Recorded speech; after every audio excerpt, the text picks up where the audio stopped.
parler de ce petit bijou. Aujourd'hui, je vous annonce que je vous le fais gagner. Aussi que vous, presque. Donc, je vous le fais gagner via un jeu concours. Donc, il faudra suivre tous les indices qui sont dans cette vidéo. Vous allez voir apparaître quelques indices à chaque étape de la vidéo. Et je fais le tirage au sort le 7 février sur mon Instagram. Alors, bonne chance! Voilà une semaine que je teste ce tout petit haut-parleur / assistant d'Apple, le HomePod Mini, la petite version du HomePod que vous connaissez déjà, qui a déjà quelques années, et qui fait énormément parler de lui, non pas par rapport à sa toute petite taille, mais par rapport à son petit prix. Il coûte 99 €, mais Apple ne nous a jamais habitués à ça, donc c'est pour ça que tout le monde est étonné. Mais est-ce que ça vaut la peine pour ce prix-là? On va le décortiquer en 3 étapes. On va parler d'abord du design, ensuite de son son et pour finir de son intelligence. Tout d'abord, il est tout petit comme vous pouvez le voir, il est discret, ce qui fait que vous pouvez le mettre un peu partout et il va toujours bien s'insérer dans le décor. Il est constitué d'une petite maille qui le rend très cosy et il a en haut un petit panel tactile, je ne sais pas si vous pouvez le voir, qui va s'allumer avec des lumières LED et qui va changer de couleur en fonction des sons et de ce qu'on lui demande. Ce qui est le plus cool en fait sur ce design, c'est vraiment ce panel, mais en même temps c'est un inconvénient parce que du coup il est très salissant. Il y aura toujours des traces de doigts sur ce petit panel. Il y a aussi ce câble. Vous voyez, si vous n'avez pas un câble près de vous, ben, vous ne pouvez pas le déplacer, quoi. Vous êtes toujours bloqué avec lui.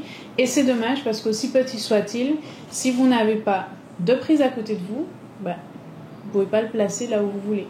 Le son, par contre, il est super puissant. Il est impeccable, surtout pour la taille du dispositif. Et même lorsque le son est très bas et très haut, ça s'entend toujours aussi bien.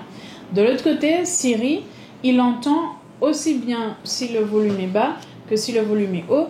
Et on n'a pas vraiment besoin de parler fort, ni de crier, ni de se rapprocher pour qu'il puisse nous entendre. L'idéal de ce petit HomePod Mini, c'est de pouvoir le coupler avec d'autres petits HomePod. Là, vous aurez un son mais magnifique. Vous allez adorer. D'ailleurs, pour l'instant, vous ne pourrez utiliser votre HomePod Mini qu'avec votre Apple Music.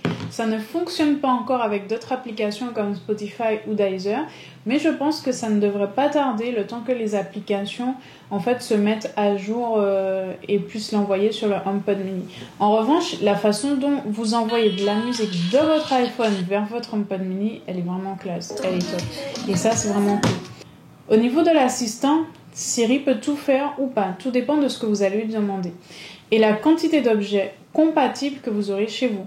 Alors, est-ce que ça vaut la peine de le prendre?